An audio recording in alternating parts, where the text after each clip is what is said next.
Mystery solved. Here's how to make the most delicious chicken liver ever. I've got 500 grams of chicken liver in this bowl, added a tablespoon of baking soda, and now I'm just covering it up. Next, I'm pouring in 2.5 cups of hot water. I'll let it soak for 20 minutes. Then I move the liver to another bowl. I bet you're gonna find this super easy to make. I've broken it all down so you won't run into any trouble. Now I'm cutting the liver into small chunks. Feel free to do the same at home.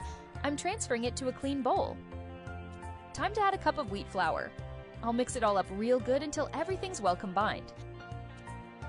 In a separate bowl, I'm cracking in 3 eggs, 1 teaspoon of salt, half a teaspoon of black pepper. Let's give it a good stir, no rush. Now I'm adding some parsley to taste, stirring again. We're all set for the next step. I'm adding some olive oil to this pan, tossing in 1 chopped onion, also grating in 1 carrot, then 200 grams of sliced champignon mushroom. And to make it even better, I'm adding in a chopped red bell pepper, 1 teaspoon of salt, half a teaspoon of black pepper, stirring everything again. The smell is already taking over my kitchen, and look how beautiful it is. Now a chopped tomato goes in, and a little more stirring. Tell me what city you're watching us from so I can send a special shout out. Today's shout out goes to Jason Miller from Knoxville, Tennessee. I'm so glad you're enjoying our recipes. Once you mix this sautéed goodness with the liver, give it all one final mix. There are a few steps in this recipe where we really need to mix everything well, but take your time and it'll turn out just right in the end. This is one of the best ways to prepare liver. I'm sure you won't regret it. Here's how it should look now. I'm adding more olive oil to a pan, using a brush to spread that oil evenly. When you try this at home, send me a pic of the result.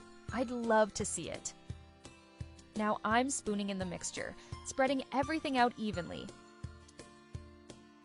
Covering the pan and letting it cook for 25 minutes. Time's up. I'm using a plate to flip it over. But we're not done yet.